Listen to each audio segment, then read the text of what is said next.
Hey guys, what is up? It is me, Pagey, here once again with another video on The Flash Season 8, and this is going to be my trailer breakdown for episode 12 for this season, otherwise entitled Death Rises. But of course, before we get into anything else, let's actually watch this trailer. Ma'am, please, try to remain calm. Can you describe the figure? The walking corpse? Some kind of fire ghost? He's right there. What are you? Get away from that! My lightning didn't affect it. How do we stop this thing? Do what you do best. Run.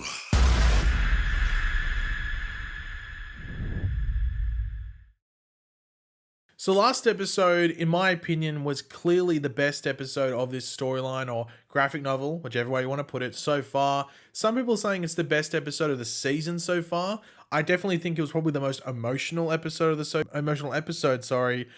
season so far, just because it tapped into not only like some nostalgia with stuff back revolving around the beginning of the show with season 1, and just even towards the end of it with what happened to Ronnie in the season 1 finale, but just that relationship with Caitlyn and Ronnie, and tapping back into that. Obviously, it's going to strike up some emotions. I do think, was it like episode 3 or 2 of Armageddon or this season was probably one of the better episodes, if not those 2 episodes were better than this one.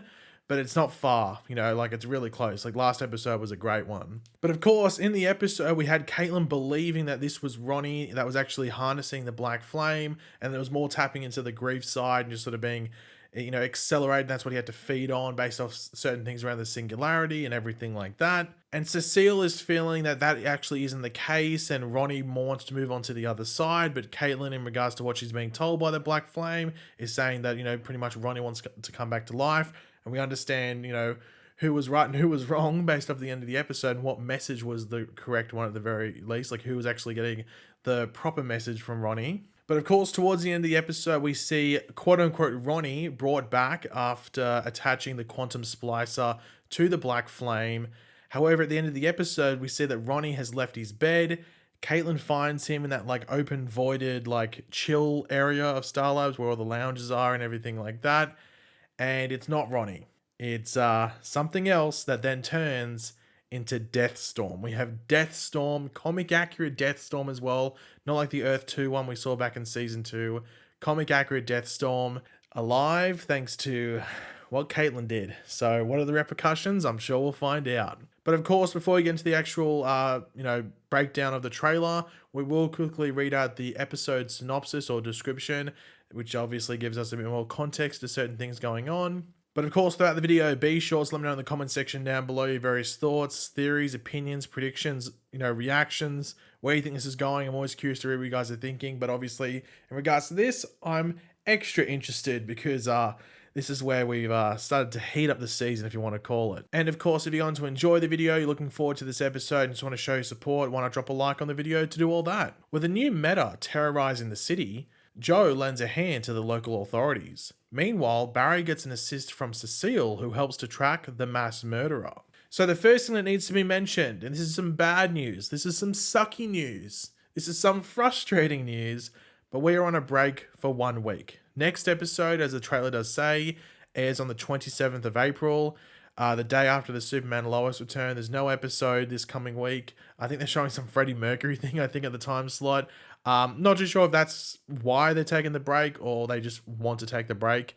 Not too sure, but yeah, no new episode next week. We have to wait an extra week after that cliffhanger to see how it plays out, which is a bit frustrating, but sometimes that's what happens when you got a show that's on network TV. Now, just quickly looking at the synopsis, the new meta and the mass murderer, I'm going to assume are just both Deathstorm, because it's important to remember this synopsis came out like 4 days or something before the last episode aired. So they obviously didn't want to say, with Deathstorm terrorizing the city, blah, blah, blah, Barry gets a, assist from Cecile helping track Deathstorm. They're not going to spoil that, are they? So I'm going to assume they're one and the same, especially with what happens in the trailer.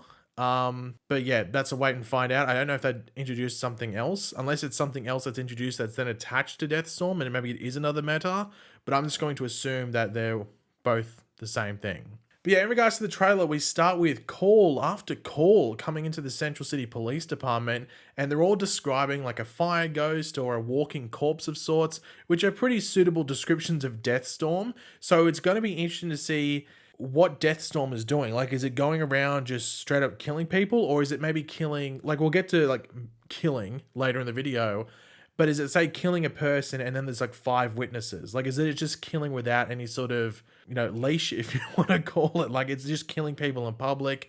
I'm very curious to see how Deathstorm goes about this now, because this is a pretty powerful character, and obviously, like, someone rocking up with a gun isn't going to be able to deal with Deathstorm. Like, even the Flash himself is going to be struggling for quite a bit with dealing with all of this. So I guess it's like no strings on me, if you want to call it. So I'm very curious to see how Deathstorm goes about doing things. But obviously there just might be a lot of witnesses if he's just doing it in public and everything like that. But speaking about maybe some more private moments with Deathstorm, it does seem that, at least based off the trailer, Deathstorm is stalking Allegra, potentially. Or maybe it is all of Team Flash. Maybe Deathstorm's playing around with Team Flash in a very wicked way, but they just hint at Allegra in the trailer. Like, they focus on the Allegra portions of the episode in regards to what Deathstorm's doing. Because it's important to remember we've had Frost, Caitlyn, and Chester so far, and Cecile sort of having like major interactions with Black Flame / Deathstorm as well. So Allegra's really the only one who hasn't had any interactions, and they sort of like hinted at the death of her cousin last episode. Not hinted, but like sort of like threw back to it. So I wonder if they tap into that potentially. Hopefully they don't spend too much time on that, because I don't think it's necessary now at this point, but it's definitely a way to get to potentially just mess with Allegra and, also bring, Deathstorm directly into something involving Team Flash. But one question I do have is that, will like Deathstroke be able to appear and disappear like Black Flame did, or will he act more like we saw with Firestorm? So he has to like fly around, which I'm looking forward to. I like how like Firestorm. I liked how Firestorm flew around, so I'm sort of excited to see how that happens with Deathstorm, because they didn't show it. So I want to see how that works. And also, if he can't appear and disappear at will, like we saw with Black Flame for the most part, can he turn back into Ronnie in order to not stand out as, well, like a giant, big, burning blue skeleton dude? Because obviously Ronnie was already sort of like, well, that quote unquote Ronnie, like he was like, Deathstorm was already acting as Ronnie with the black eyes and everything, and then he like sort of activated the quantum splicer, which then turned him into Deathstorm. So I'm wondering, can he just turn back into that weird Ronnie, and then he could just wear like sunglasses to cover the black eyes or something along those lines, or even just go back to looking like Ronnie, because he was doing that before. So I'm curious about that, because that could make him a bit even more hard to track, especially if he's wearing like a hoodie or a baseball cap or something like that. But I guess we'll find out. Now we do see Frost sort of like freak out for a second, like go like, oh, that was a bad impression, but she does something weird like that. But why is that? Is something personal happening to her, or is it maybe something to do with Caitlyn? Of course, Caitlyn is in like a weird position going into this episode, as she was facing Deathstorm as he revealed himself, and it seems this episode does pick up right where the last one left off. Like, I think pretty much throughout this entire storyline, for the most part, the next episode kicks off where the previous episode left off, which doesn't really happen too many times, at least in a row. So does anything happen to Caitlyn?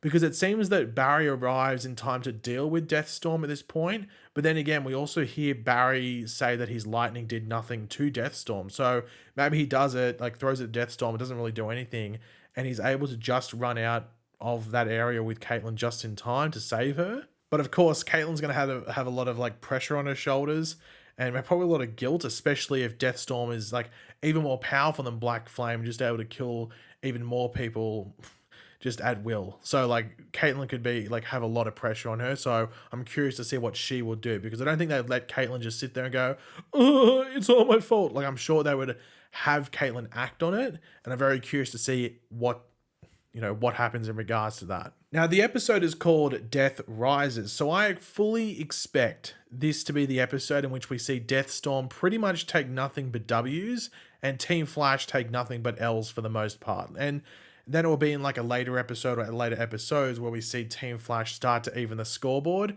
That's a weird term because Deathstorm's killing people, so I don't mean Team Flash to go around killing people to even what Deathstorm's doing in regards to kills, but you know what I mean. Try and just defeat Deathstorm. But I'm excited almost to see what Deathstorm gets away with, because we do see a burnt corpse drop to the floor in the trailer next to some flowers, I think they were.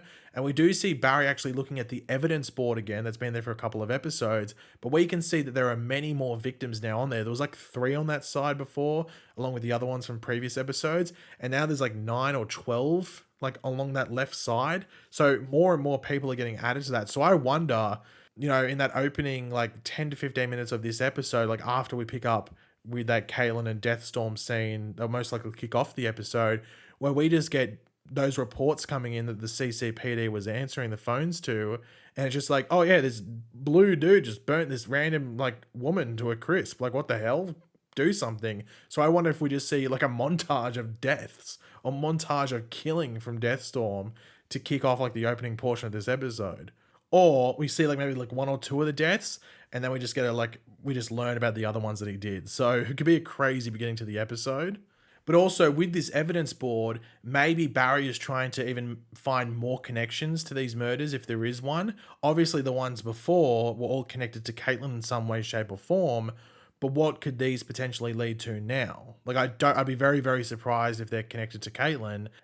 So what are they connected now? And if they are connected to Caitlyn, then what the hell's that for? So yeah, I'm sure Barry's going to have a bit of a headache trying to piece this all together. Now, speaking of Deathstorm, Robbie Amell, who of course played Ronnie and came back for flashbacks, and I guess also the present day, last episode, said that he did ADR or voice for Deathstorm. That's what most of his stuff is for this episode. But he's also meant to be in the episode. So as we were saying before, maybe Deathstorm can turn back into looking like Ronnie if needed. Or maybe there's more flashbacks. I don't know. Or maybe it's like an end thing. I'm very curious to see what that means, because he was meant to, like, he filmed for this episode and it wasn't just ADR. So I'm curious to see where he shows up. So maybe Deathstorm can turn back into Ronnie or something along those lines. But I guess that's like for us to, you know, wait and see and find out. But to finish off the video, we do have some promo images. They dropped in time for this trailer breakdown, which is surprising because we've got a week's break. So usually we'd be waiting even longer for these promo images to drop.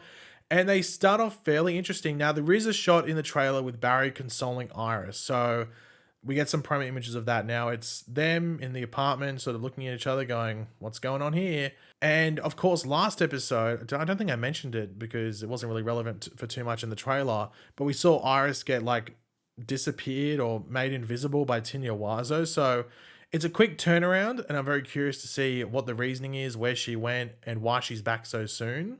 But then again, maybe something with her time sickness makes her reappear, but maybe it also didn't help her being like made invisible. So I'm sure they'll explain some stuff here, but Iris looks obviously upset because we know what happened. She made some random woman disappear and she's not being able to control these powers too well.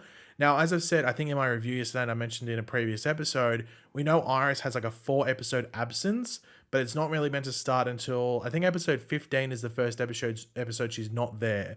So 15, 16, 17, and 18, she's not in.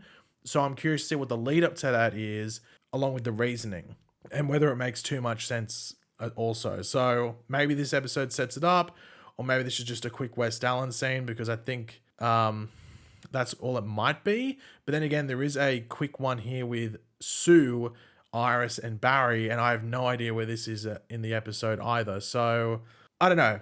It sort of threw me for a loop when she randomly got taken away and just made invisible last episode, but maybe they might quickly explain it and it might make sense. It might not. We'll have to wait and see, because if that happened, you'd think she'd be gone for an episode or two, but she's back in the next one. But the final few promo images, which I'll just scroll through right now, just pretty much seem to be Barry and Team Flash trying to figure out a way, maybe it's how to deal with this whole situation. Now, in this one in particular, you can see on this screen behind here that there's like some sort of like containment chamber. Now, I'm not too sure specifically if that's meant to be the one that was like used for Chester, because didn't they end up using that for blood work? I think they did use that for blood work. I'm not too sure. Or maybe that was something different, but it's some sort of like containment chamber. So I don't know if that's like the plan to use for Deathstorm and try to lure him in there. But like, I mean, Deathstorm's going to be one of the harder people to deal with. Like, to be honest, he's probably on the level of like a Zoom, because like Zoom was just going around being a serial killer as well, and that's pretty much what Deathstorm is. So how they lure him in, you know, deal with him and everything like that is up in the air, and I'd have really no idea specifically how they're going to do that, but they got quite the challenge on their hands. But one thing that's important to remember is that they do have frost, and like, you know, you got your flame, your fire and your frost, you know, fire with Deathstorm, frost with frost. So I wonder if that's a solution that comes up. I'm not too sure exactly how they're going to go about it, but it will be interesting. And I'm curious to see where this storyline ends, because the next episode after this one is episode 13 called Death Falls. And I just don't know if that'd be the straight up ending. So maybe it's then it goes into episode 14, which is maybe the proper finale for this storyline. But yeah, I'm intrigued to see how they handle it and how they wrap it up, because I think the build up and then the actual reveal was done pretty well. So I'm excited to see how they handle, you know, all of this now that the reveal has happened and you're into the real hot stuff, if you want to put it. But yeah, thanks for watching, guys. That's it to talk about for this video. Hopefully you enjoyed it. If you did, it'd be awesome if you could drop a like on it to show your support, especially if you like the video and you're looking forward to it. Of course, let me know in the comment section down below your various thoughts, theories, predictions, all that stuff. I'm always curious to read. And of course, if you are new to the channel, make sure to subscribe, and I will catch you guys later. And goodbye.